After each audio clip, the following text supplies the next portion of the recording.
wazowaisana muzira Mwari choda kutenda Mwari mukati mumba ino yamangwanani ano watitendera kuti tive pano tizokoverana pamwe chete nokudzidza shoko rako. Tinoda kutenda Mwari vakatibvumira kuverenga magwaro ari mukati meshoko ravo. Tikutenda Mwari nechivimbiso chokuti vachatibatsira mukati mekunzvera nemukati mekutsanangurwa kweshoko.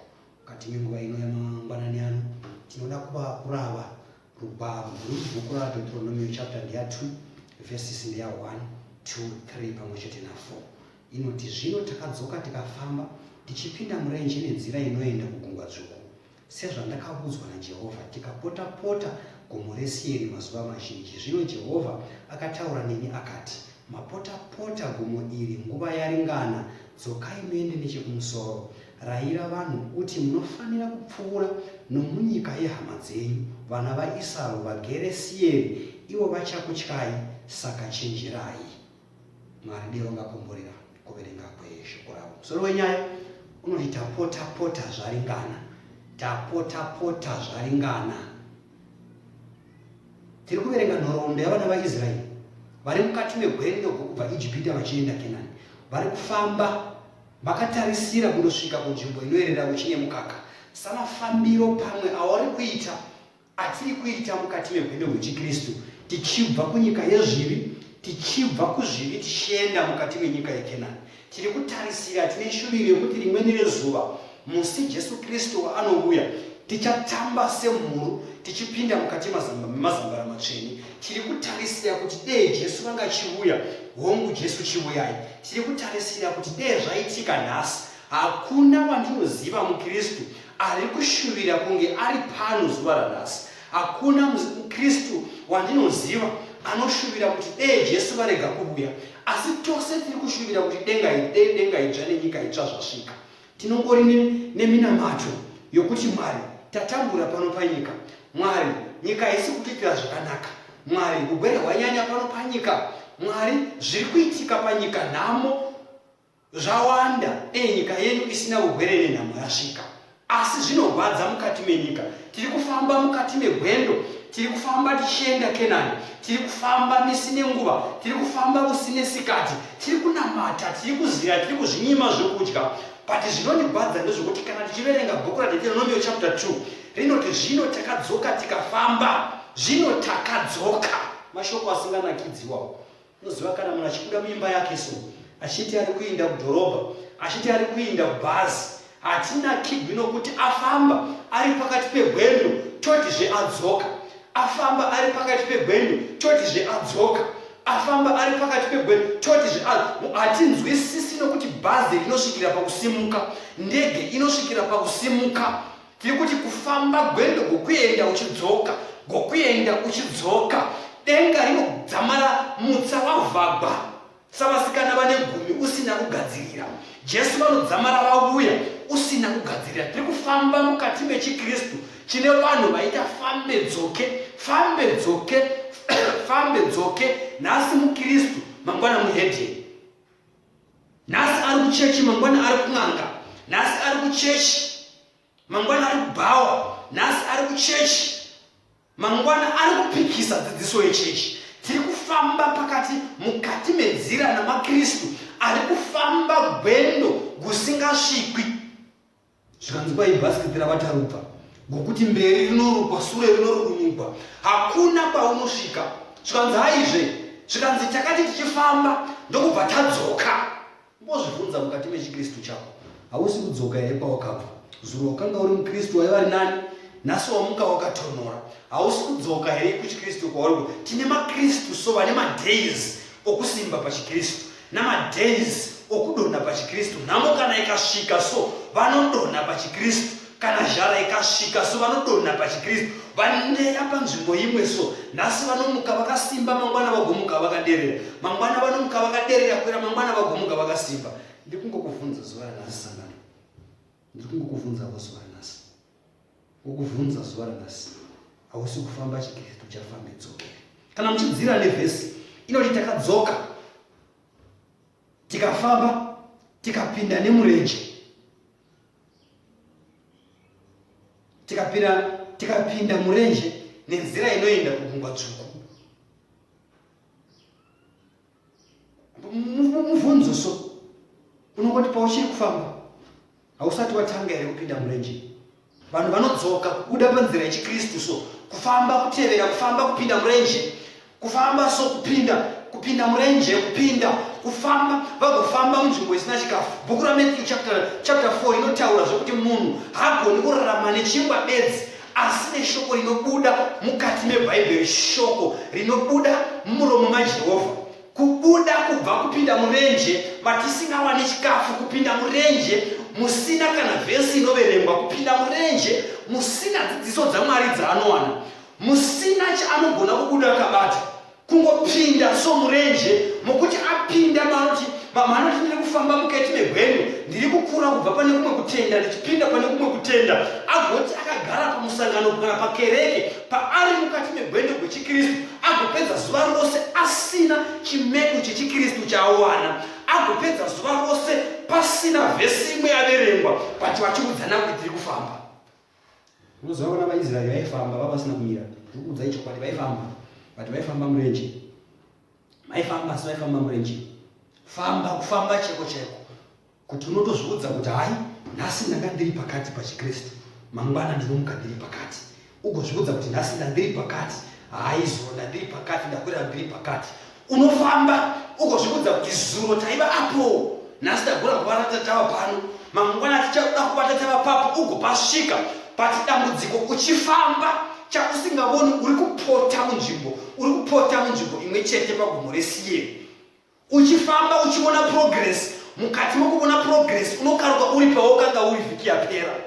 Mashoko anogwadza stereki, mashoko anogwadza. Muziva chimwe chikristu chavanhu so famba so nhasi unga uri pachikristu panapa uchigamuchira kuti hai ndichangotendeuka, ndasiya zvakashata. Jesu Kristu nomweya mutsvene wava mandiri, mweya wakaipa wabva pandiri, vhiki chinopera ugodzimba dhimoni. Ugozvibvunza kuti pawakanga uri vhiki yapera uchigamuchira mweya mutsvene ndopa uchiri zvipera kwevhiki watenderera negomo reSiye, watenderera kudzoka pawanga uri. Hamuna kundiwa zvakanaka. Uchifamba so wakazviona kuti ndabva pane kumwe kutenda ndikasvika pane kumwe kutenda, ndikaparidzirwa, ndikapuwa mweya mutsvene, zvese zvakaitika mweya mutsvene ukaburuka, dzimwe nguva ukaburuka semoto, ndikauona, ndikagona kutaura nendimi, ndikagona kuita mashura, ndikagona kuita minana, ndikagona kuita zvakawanda. Harisiro dambudziko randinaro zuva ranhasi, asi mukati mokufamba ukakaruka uri pawanga uri gore rapera. Uzava zvinobhadza stereki so aimbobvunza mumwe kuti komadhimoni acho anodzingwa zuva nezuva sei. Nhasi wadzinga dhimoni, mangwana wadzinga dhimoni, kwera mangwana wadzinga dhimoni, vhiki inouya wadzinga dhimoni, mwedzi unouya wadzinga dhimoni. Kuita munhu wokurarama upenyu hwokudzingwa madhimoni, achigona kuti uri kufamba uchidzoka, uchifamba uchidzoka, uchifamba uchidzoka. Kuita chikristu so chokukurarira zuva rose kuona simba raMwari usina kana vhesi yaunoverenga. Ndo midziyo yakapuwa Jesu muna Mathew chapter 4. Zvanzi aizve kana uri mwana wokomana waMwari, shandura magwa awa aite chingwa. Tione kuti unoigona minana. Kana wapedza kushandura magwa awa aita chingwa, urye nekuti une nzara. Jesu akati aizve munhu hagutswi nechingwa bedzi. Zvimwe zvinoda vhesi, zvimwe hazvidi kushandura bwe rite chingwa, zvimwe hazvidi minana, zvimwe zvinoda vhesi. Tine vanhu vazhinji vandeya nzvimbo imwe nokuti vari kutiza nyaya yevhesi, vari kutiza shoko raJehovha, vari kufamba mukati merenje musina chikafu, musina shoko. Hamuna kundiwa zvandiri kutaura. Jehovha so ndokutoita tsitsi kutopa mana vanhu vaifamba, kutopa mana kuti mungafa nezvaro. Unoziva time so Jehovha so vanokuchengeta mukati menzvimbo yeSiye, uchindeya uchiita zvinhu zvisina musoro, vagokutendera kukutumira chikafu, kutokusastena mukati mokurashika, ugotofamba uchiudza vanhu kuti haizvi Jehovha Mwari venyu vakaituma pamberi penyu muka.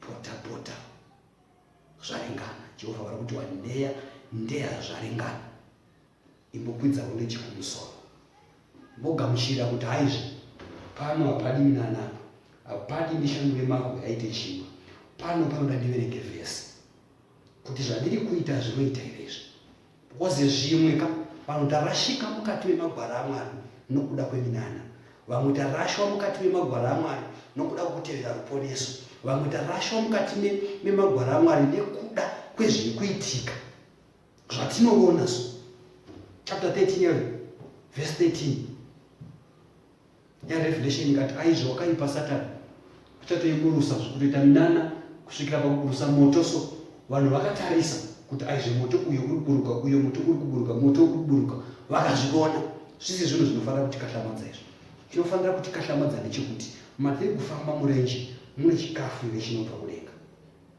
mune chikafu ire chinobva kudenga ndo pane nyaya hombe yatinofanira kutsikira pairi kuti hatisi kutenderera here panzvimbo imwe nokuti tichatenderera panzvimbo imwe tigotenderera panzvimbo imwe nyaya yeminana yaina kutanga nhasi tichibuda mukati menyika yeIjipita so vakakanda nyoka pasi vana Farao dzikashanduka dzikaita nyoka nanhasi tina vanhu vari kutevera minana yakadaro kutotendemuka kushozhonuka kutarisa gumba dzvuku kutofamba vakatarisa gumba dzvuku kutoshinga kutofamba usiku nasikati kurashika kusvikira kutenderera nzvimbo imwe kusabona kuti chikristu chavo hachisi kukura.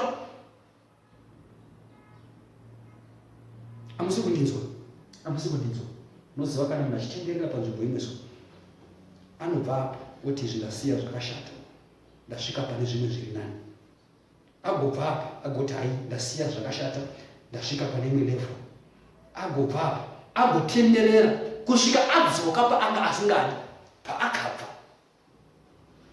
svika adzoka paanga asingadi paakabva. Ndiri kutaura so nenhoroondo yavanhu mukati mechikristu vari kufamba direction vachidzoka pavakabva. Mwari ari kuti haisva pavhesi 3 mapotapota zvaringana imbokwidzaivo nechekumusoro pachikristu chenyu.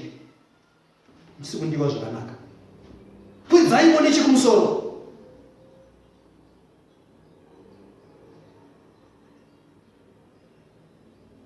Zvanzi pavhesi 4 zvikanzi rayira vanhu uti munofanira kupfuura munyika yehama dzenyu vana vaEsau. Hatifaniri kugara, hatifaniri kutenderera panzvimbo imwe, hatifaniri kugara munzvimbo yavana vaIsraeri, tinofanira kupfuura. Pane dzimwe dzidziso so dzatinofanira kupfuura madziri so hatifaniri kupinda tigare madziri because hatina kugaregwa tinofanira kuklema tichiri muzhira tine gwedu rugaregwa kuuya. Hamusi kundiwa zvakanaka handina kuti zvakashata kuwana rugare asi ndiri kuti tine rugare but tisingafaniri kuklema. Tine gwedu rugare guri kubuya guri mberi uko tine rugare guri mberi guri kubuya. Bhaibheri riri kuti tapota zvaita seisangano zvaringana tasaregwa nekuti tisvike kumusha kumusoro kudenga. Moziva so tiri mukati menzvimbo ino zvizhinji zvaunga uchishurira so zvawandeya pazviri panzvimbo imwe iwe imbozviudza kuti kana Jehovha vasina kutendera kuti ndidye chingwa zuva ranhasi, vasina kutendera kuti ndidye nyama, vatenda kuti ndidye mana yangu nyama iri komberi, kana vatendera kuti udye zvokudya zvedenga, idya zvokudya zvinokutendera kufamba mukati megwendo. Ronda Bhaibheri iri kuti mapotapota zvaringana vana vaIsraeri. Tifanire kugara panyika yesiri, nyika yavana vaEsau. Moziva kana ndichitarisa nyika yavana vaEsau inondigwadza nyika yavana vaEsau nokuti nyika yavana vaEsau inyika iri pedyo nerudzi rwaIsraeri. Haini kukurondera inhoroondo zvishoma. Kana muchiverenga Bhaibheri akapigwa chipikiro ndiAbhurahamu, apigwa chipikiro Abhurahamu chikasazadzisika maari chokuva Israeri, akazvara mwana Isaac akazvara Esau pamwechete naJakobo. Mwari vakaropafadza Jakobo vakamupa zita rokuti Israeri. Vamupa zita rokuti Israeri, Esau vakagodoka. Muri kuva pane nyaya. Saka nyaya yechikristu so pane vanhu vasingatendi kuzvabva kwaJesu, vasingatendi Jesu anozvabva naJudha, vasingatendi Jesu anozvabva kubva mudzinza raJakobo. vasingatendi Jesu vanozvagwa kubva mudzinza raJudha. Dhibheti riripo vana vaEsau nokuti vane godo rokuti nei vakatengesa mutango. Hamusi kundiva zvakanaka. Esau ndiye akatengesa mutango. Vane godo vana vaEsau. Dzidziso dzokuramba Jesu kuti mwanakomana waMwari. Dzidziso dzokuramba Jesu kuti mwana waMwari. Dzidziso dzokuramba Jesu kuti ndiye Mwari pachake.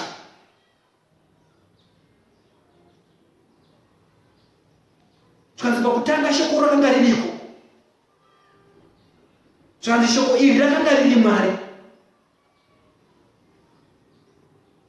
Chapter 1 and verse 1. Ya John.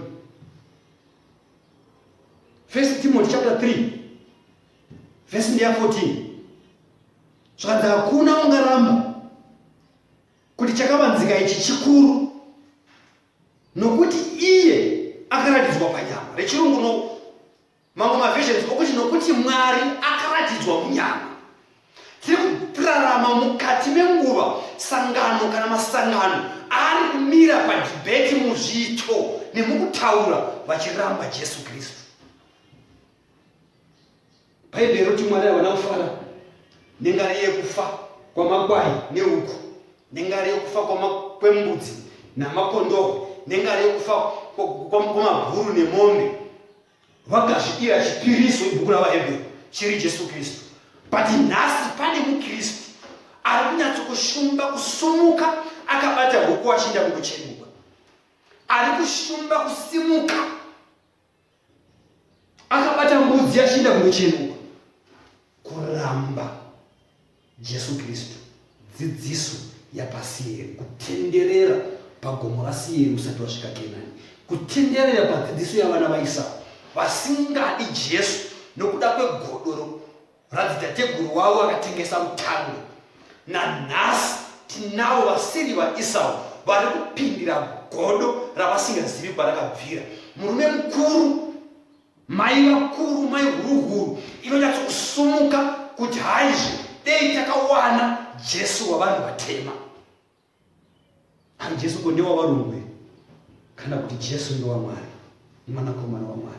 Unoziva so tine dzimwe nyaya dzatinogona kupedza nguva nadzo sesangano kuvhunza kuti kwai Jesu mwanakomana waMwari here kana kuti Jesu ndiMwari, Jesu ndimukoma vangu here kana kuti Jesu ndiMwari.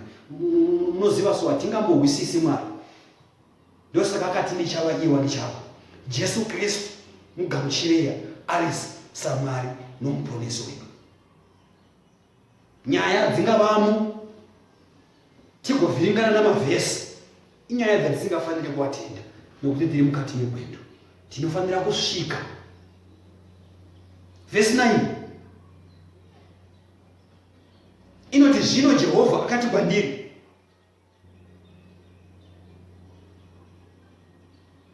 usarwa navaMoabhi. Kawatireka ndiverenge kubva paverse 8. Zvino takapfuura hama dzedu vana vaEsau vagere Seiri, tikasiya nzira yomupata inobva Erati napa Erioni Gebheri, tikadzoka tikapfuura nenzira yokurenje rokwaMoabhi. Verse 9. Zvino Jehovha akati kwandiri, musarwa navana vaMoabhi kana kuvavamba pakurwa, nokuti handingakupi nyika yavo ive yako, nokuti ndakapa ari vana vaLoti ive yavo. Tiri kutarisa zuva ranhasi mukati meshoko raJehovha.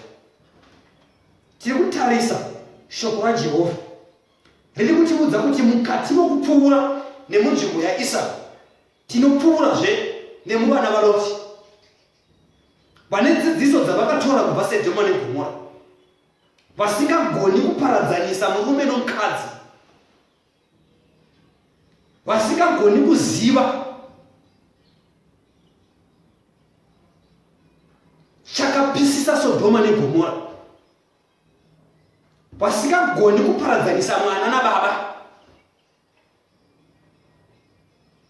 Bwendo bavana vaIsraeri so gune dzidziso mukati mechikristu chako chezuvaranhasi. Mamwe madhibheti atiri kuita mukati mesangano, mamwe madhibheti atiri kuita mukati mechikristu hafaniri kuitwa nemunhu anoshuvira kuenda Kenani, nokuti madhibheti okundeya panzvimbo imwe. Tine dzidziso dzatinowana mukati mesangano, mukati mevanhu vakawanana, mukati mewanana. Tine dzidziso dzatinowana mukati mesangano, mukati mechikristu. Bhaibheri rinoti ida mukadzi wako, whether ari wrong kana kuti ari right, zviise pasi pomurume wako, whether ari abusive kana kuti haasi. Hamusi kundinzwa, hamusi kundinzwa.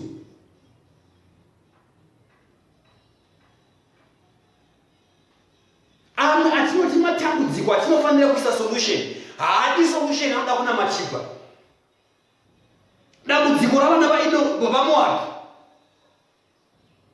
zvinoda kuti Mwari avape solution. Havatsvaki kuti Mwari avape solution, vanomwisa baba waini vachirara navo panhoo.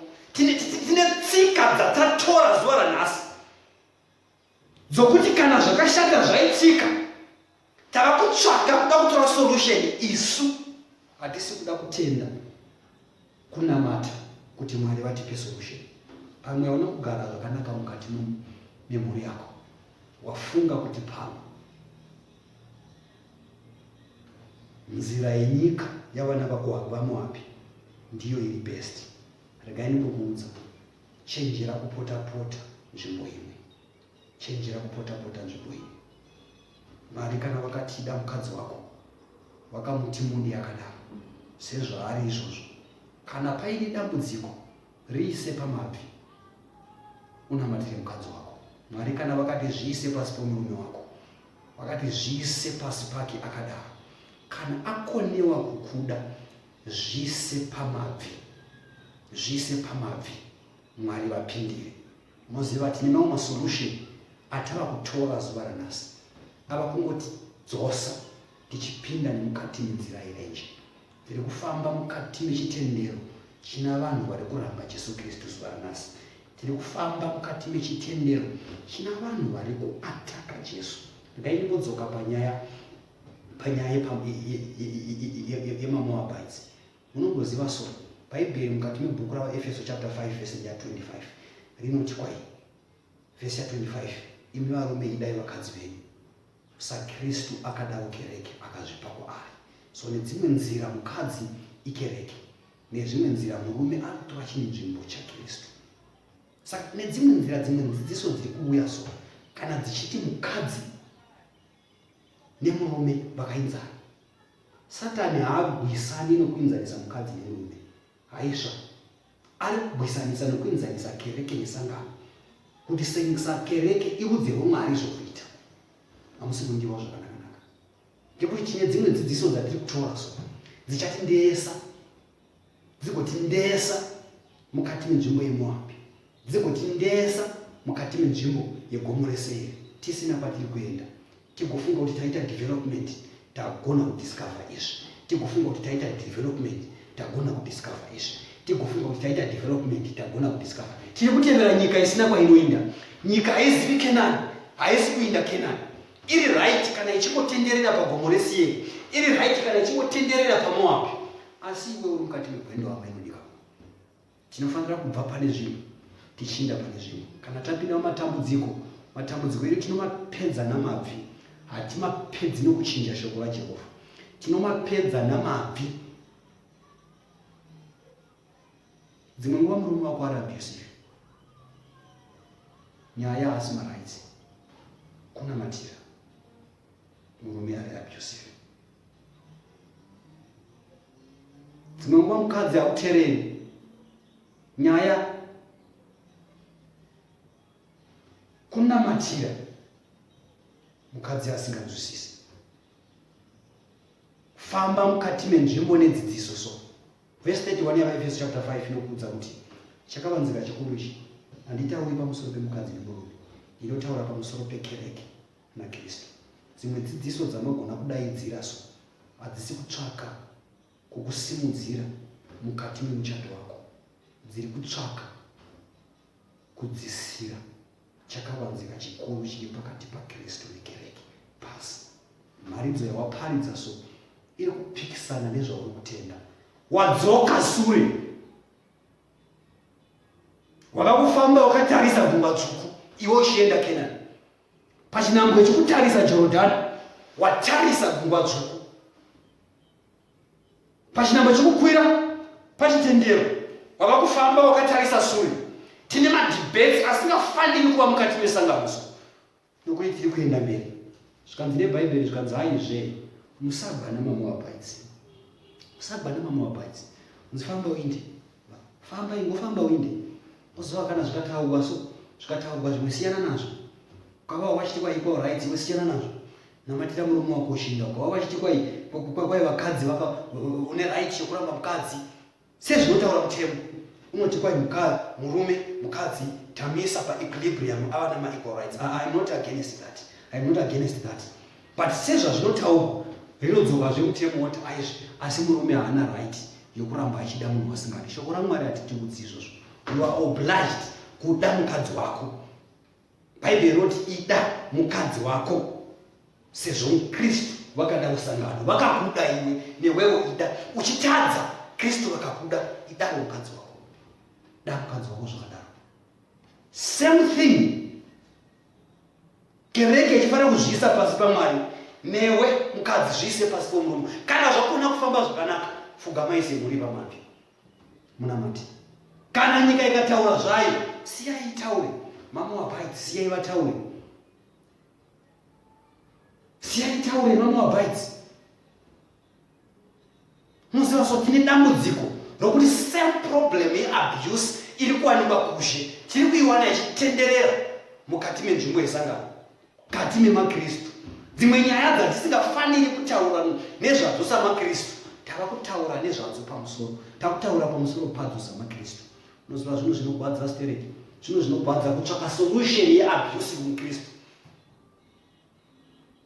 Bhaibheri riri kuti mapota nzvimbo 1 kwirai pakutenda. So the moment yaunokwira pakutenda, mimwe mibvunzo so inopera yoga, nokuti unoita kamwe kamuonero nekamwe kamufungiro nekamwe kamuitiro kana wakwira pakutenda. But kana usina kukwira pakutenda, unopota nzvimbo imwe kusvika Mwari vaita zvekuzokuudza kuti zvaringana. Unoziva zvinogwadza stereki. So Bhaibheri richiti haisva zvaringana kuita somwana anoita zvekuudziwa kuti waguta. Izvezvi wava kuva kutoireti, izvezvi wava kuva kutsva, izvezvi wava kupisa. Kuita maKristu okuda kuudzigwa vasingaoni kuti tamira panharaunda imwe, tamira padhibheti 1, tamira panzvimbo imwe kwenguva yakareba, ndekuti tonofanira kungokwira tiende kumusoro. Ndekuti mukati menguva imwe imbozvitarisa chiKristu chako. Pamwe wandeya panzvimbo imwe kwenguva yareba, pamwe wamira panzvimbo imwe kwenguva yareba, anetsana nemukadzi wako kwenguva yareba, aimbodzidzai padzokera munzira yaJesu, nzira yaizoitwa naJesu. Pamwe wanetsana nemurume wako kwenguva yareba, imbotora body solution, imbotora body solution, imbodzidzawo kufugama pasi, unamatire mukadzi wako, unamatire murume wako, imbosiyana nezvimwe zvimatendero zvose izvi zvinoita sezvinobatsira, umbobatirawo pana Jesu Kristu. Imbosiyana nokutenda kana kuramba Jesu Kristu, imbobatira pana Jesu Kristu. Unoziva Bhaibheri so kana tichiverenga rinotisimudzira kuti tigamuchire Jesu Kristu semuponesi wedu. Zvatinoita, zvatinorarama, zvatinofunga ngazvisumudzire Jesu Kristu. Mharidzo yaunoparidza ngairege kundeya panzvimbo yemaMoabhi. Mararamiro ako ngarege kundeya pagomo reSeiri. 38 years kusvikira vose vakanga vari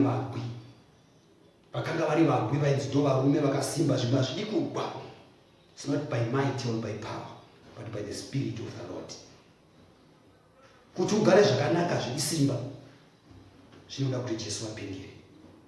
Nekuti kana aripo zuva ranhasi anoti Mwari dei vangapindira, fugamai, tinamati.